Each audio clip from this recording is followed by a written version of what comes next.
पुणे में रहने वाली शीना की ससुराल में सिर्फ 3 लोग थे।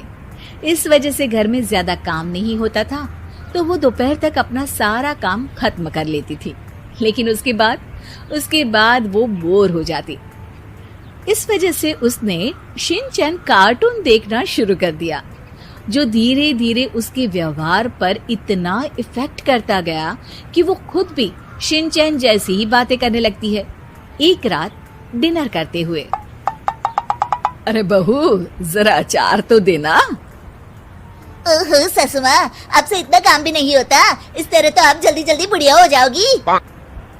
अरे शीना, ये तुम कैसे बात कर रही हो? आपको तो कुछ भी समझ में नहीं आता। ये शीना का शिनचैन स्टाइल है। ऐसा बोलकर शीना वहाँ से चली जाती है। अगली सुबह शीना सबके उठने से पहले ही घर का काम खत्म करके कार्टून देखने बैठ जाती है। अरे वाह बहू, कमाल ही कर दिया, इतनी जल्दी सारा काम खत्म कर दिया। बस भी कीजिए, अब मैं इतनी भी कुछ खास नहीं। ओफो, तुम और तुम्हारे शिनचैन का भूत, जाने कब नॉर्मल इंसान की तरह बात करोगी। मॉम, आप तो बस मुझसे जलती रहती हैं। आपको क्या पता मेरी लाइफ कितनी मुश्किल है। अच्छा छोड़िए, अब मैं शॉपिंग के लिए जा रही हूँ। हाँ, तो ये है तुम्हारी मुश्किल लाइफ। शीना शॉपिंग करने मार्केट पहुँच जाती है, जहाँ उसे जय के ऑफिस की एक लड़की मिलती है। हेलो, आप जय की वाइफ है ना? हेलो, मेरा नाम शीना है। मैं 26 साल की हूँ और मुझे शिमला मिर्च बिल्कुल भी पसंद नहीं है, पर शिमला जा सकती हूँ। हाँ।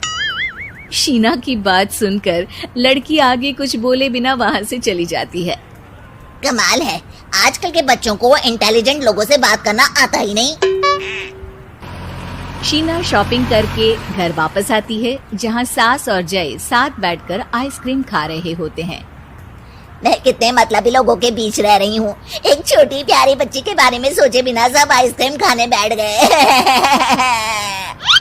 अब इतना नाटक करने की जरूरत नहीं है, तुम्हारी आइसक्रीम फ्रिज में रखी है, खा लो। आइसक्रीम, मैं आ रही हूँ। इसी तरह दिन बीतते हैं। अभी तक तो घर में सारे लोग शीना की हरकतों से परेशान हो चुके होते हैं। एक शाम उनके घर पड़ोस के अंकल आते हैं, जिन्हें देखते ही शीना बोल पड़ती है। हेलो अंकल, आज आप यहाँ? ये कह रही है आप यहाँ बैठिए, हम अभी आते हैं। ऐसा बोलकर शीना की सास उसे लेकर रसोई में चली जाती है। अरे वो तुम्हारी पापा की उम्र के हैं, उनकी इंसल्ट तो मत करो। आपको तो बस अपनी ही खुशी दिखाई देती है। शीना के ऐसे बोलने पर सास हैरान रह जाती है और शीना बाहर आकर अंकल से कहती है, तो अंकल, आज आप क्या लेने आए हैं? या फिर बस सासू माँ को देखने का बहाना चाहिए? वैसे ये इतनी भी अच्छी नहीं है, पूरा समय मुझे डांटती रहती है और कभी कभी तो खाना भी नहीं देती।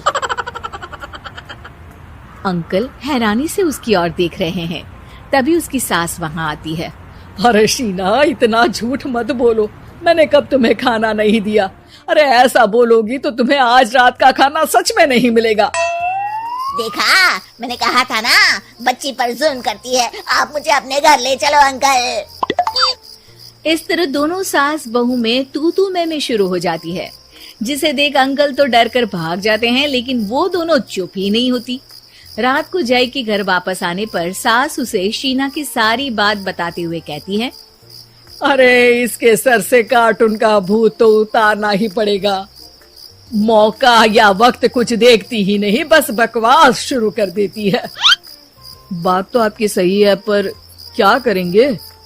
अरे कार्टून देखकर ऐसी बनी है तो इसकी कार्टून ही बंद कर दो।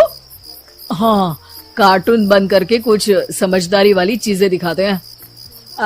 जियोग्राफी दिखाना शुरू कर दो ना, क्या पता कुछ अकल आ जाए। हाँ, नाइस आइडिया माँ।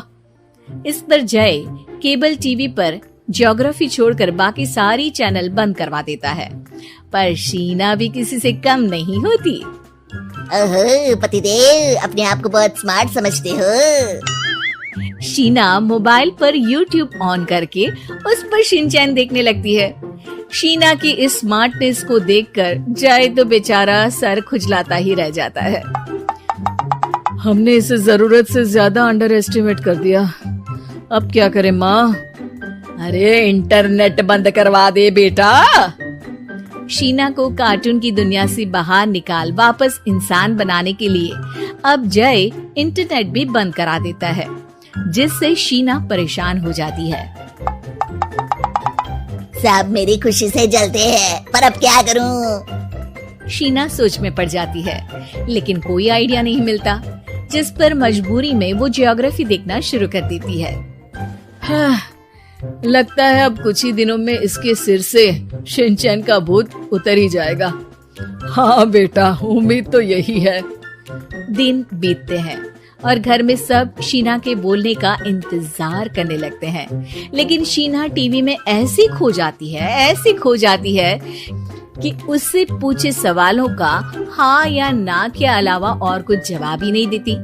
देखते ही देखते हफ्ता बीत जाता है, तो सब्र का बांध तोड़ते हुए जय टीवी बंद कर खुद ही शीना से बात करने बैठ जाता है। क्या बात है शीना, पहले तुम ज्योग्राफी देखने को तैयार नहीं थी, और जब देखने बैठी तो इसके आगे किसी चीज की कोई सूध ही नहीं, ना किसी से बात करनी, ना घर का कोई काम। अरे माँ कब तक अकेले सब कुछ संभालेंगी? अभी भी तुम्हारे सर से शिनचैन का भूत उतरा कि नहीं?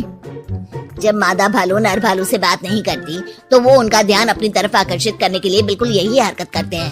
तुम नर भालू हो।